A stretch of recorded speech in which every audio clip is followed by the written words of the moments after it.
and good evening po sa ating lahat. Welcome back again to our channel. So, as you can see, ang dami-dami pa nating mga ano dyan gagawin. Hindi pa ako tapos.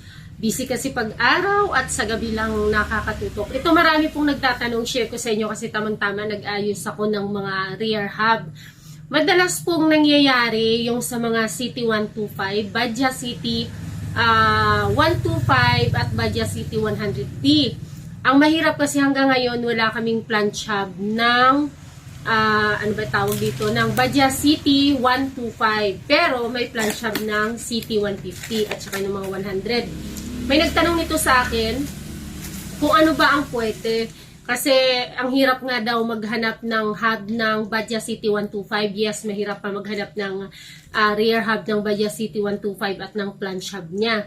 Pero kapag ang dito sa amin wala kang choice, halimbawa nabasag na ang iyong nabasag ang iyong rear hub o kaya ang iyong planch hub, so pwede mong palitan ang iyong pang City 125 into Badja City 150 boxer.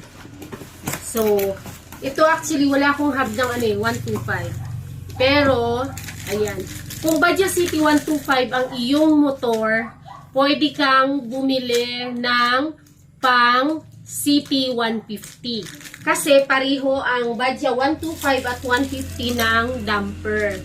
So, magagamit mo yung rubber damper, tapos yung iyong bearing. Sana yung bearing. Wait lang po, buksan ko ito.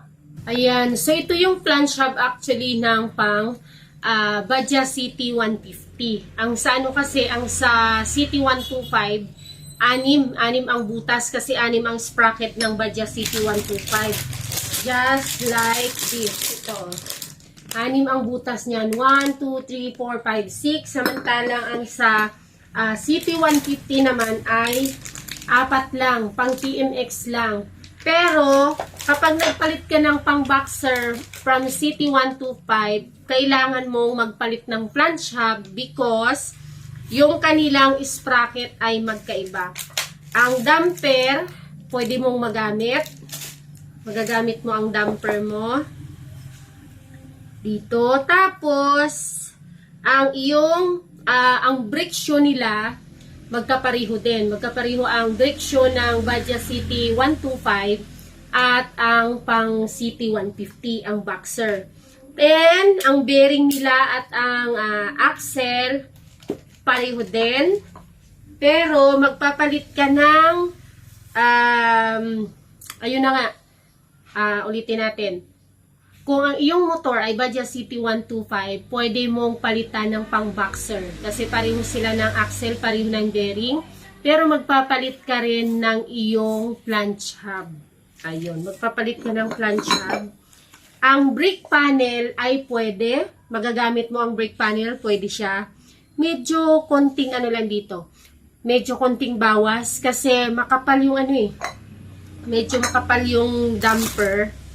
Depende sa brand actually ng hub. Kasi mayroong mga makakapal na klase. So, may konting-konting lang dito. Para sa panel. Para hindi siya medyo mag-angat ng konti. May konting-konting bawas lang. Para yung brake panel mo ay, kailangan ko pa bang kumuha ng brake panel. Ang brake panel mo ay talagang, yung luma yung brake panel ng Badja City 125 ay magagamit mo dito sa Badja City 150. So, kung medyo makapal yung brand, bawas lang dito. Ginagawa namin yan dito. Sander lang ng konti dito para fit na fit yung brake panel ng inyong City 125 into this new City 150. So, magagamit mo siya. And then, ang kakailanganin mo na lang ay planch hub at saka yung iyong itong hub. Magagamit mo rin ang damper, magagamit mo ang bearing, magagamit mo ang iyong old brake shoe. So, ganun lang siya. Kasi ang bearing mo dito, magagamit mo rin. Ayan. Pareho sila ng bearing dito sa sprocket. Yun nga lang kasi, magkaiba kasi ng butas. Dahil ang City 150 is pang TMX lang ang nito, ang kanyang sprocket. So, 4 na ang butas nun. Ang City 125 naman is mga 6 ang butas, mga pang wind. Ayan, Badja City 125, City 100D. Kaya, kailangan mo magpalit talaga ng planch hub. Palaging May nagtanong nito sa akin, hindi ko lang matandaan, shoutout sa iyo sir. At ayun nga pala, shoutout sa Uno Motorcycle Parts and Accessories sa Calatagan, Batangas. May nagtanong nito na paano ba niya mapalitan na hindi siya nagpapalit daw ng yung hub lang ang papalitan niya, na pwede bang hindi mapalitan na? Hindi po sir. Dahil ang iyong flange hub, ito nga po, magkaiba ang agad ang sprocket ng CT125 sa CT150. Apat ang butas ng CT150, apat lang sa CT125. So kung magpapalit ka ng iyong sprocket ng iyong hub, palit ka rin ng iyong flange hub, yung lagay na sprocket. Ang iyong brake panel ay ikip mo lang, magagamit mo yung iyong brake panel dahil ang brake shoe nila ay magkapariho lang. Kung halimbawa mabasag ito, masira at wala kang mabili, madalas yan dito, nakakailang gawa na kami ng ganyan kasi walang mabiling hub ng Badja CT125. So ganun ang ginagawa namin, pinapalitan namin ng pang CT150. Nagkataon na pa rin kasi sila ng brake shoe, kaya magagamit yung luma niyang panel, brake panel sa likod. Kung halimbawa okay pa yung brake panel niya, damper niya na luma, magagamit yan din dito sa CT150 dahil pareho sila ng rubber damper.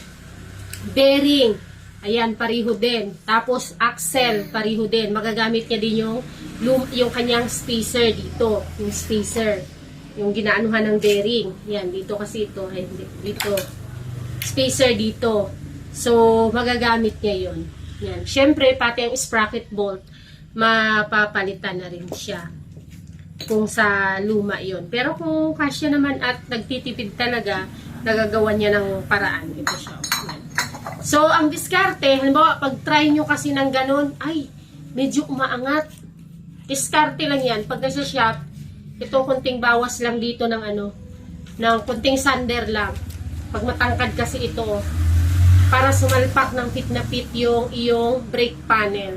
Kasi pag hindi mo madidiskartihan, mapapagastos ka kasi bibili ka pa ng bago na namang brake panel ng pang CT150. Pero kasya sana yung CT125 mo sa luma dito sa CT150 kung madiskartihan lang ng konti na mabawasan lang yan dito sa dito sa bunganga ng nitong hub. Itong hawak-hawak ko po Badja CT150 po ito, pang boxer. Ano ba yan? Ayan, pang CT150. Ay, excuse me, boxer na pwedeng gamitin sa inyong mga CT125. Alright, so yun lang po at sana ito nakapagbigay ng idea sa inyo para doon sa mga nagtatanong at naku-curious at marami yan. Actually, konti na lang yan ang aking tatapusin. See you in my next video and please don't forget to hit the like and subscribe. Bye-bye!